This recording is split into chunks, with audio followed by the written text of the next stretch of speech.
وادی مہران سندھ کے ایک بزرگ ایک علاقے شاہ بندر تشریف لے گئے۔ جس گاؤں میں یہ بزرگ ٹھہرے ہوئے تھے اس کے ایک طرف اونٹوں کے چلانے کی، کیملز کے چلانے کی آواز آئی۔ اس بزرگ نے پوچھا اونٹ کیوں بلبلا رہے ہیں، کیوں چلا رہے ہیں؟ بتایا گیا کہ قریب ہی ایک گاؤں ہے، وہاں کا حاکم بڑا ظالم ہے۔ اگر اس گاؤں میں اونٹ غلطی سے آ جاتے ہیں تو وہ ظالم شخص اونٹوں کی ٹانگوں اور دموں پر کپڑوں کے گولے بنا کر اس میں آگ لگا دیتا ہے اور اونٹ جلنے کی تکلیف سے بلبلا رہے ہیں۔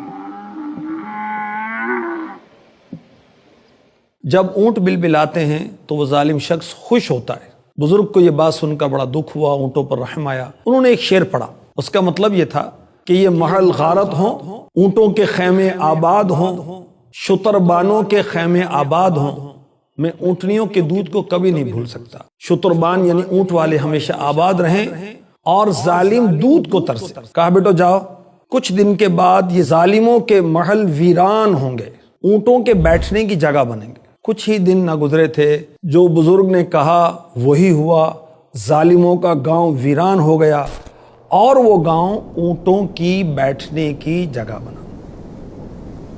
وہ بزرگ کون تھے؟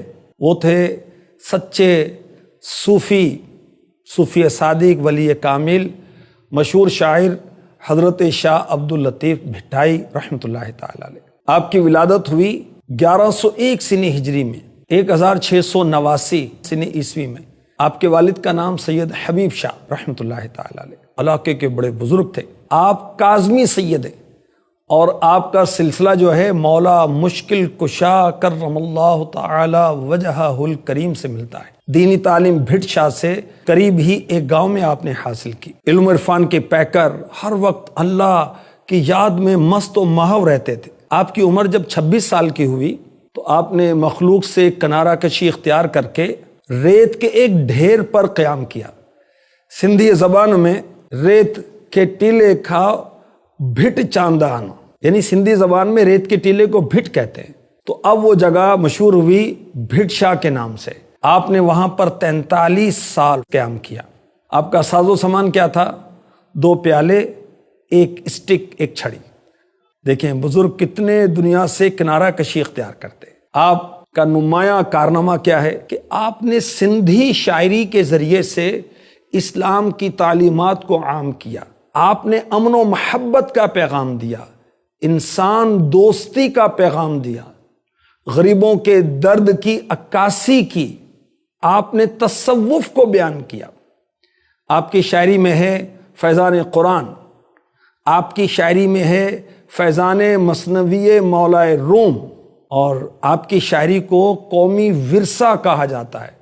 سندھ بھر میں آپ کی شاعری مشہور ہے، بلکہ آپ کی شاعری دنیا بھر میں مشہور ہے۔ آپ کے مجموعہ کلام کو شاہ جو رسالو، شاہ کا رسالہ کہا جاتا ہے۔ آپ کا وصال ہوا 1165 سنی ہجری میں، 1755 سنی عیسوی میں۔ عمر کتنی پائی؟ 63 ایئرز، 63 سال۔ 14 صفر المظفر کو بھٹ شاہ سندھ میں آپ کا عرس مبارک منایا جاتا ہے۔ اللہ پاک کی ان پر رحمت ہو اور ان کے صدقے ہماری بے حساب مغفرت ہو، آمین۔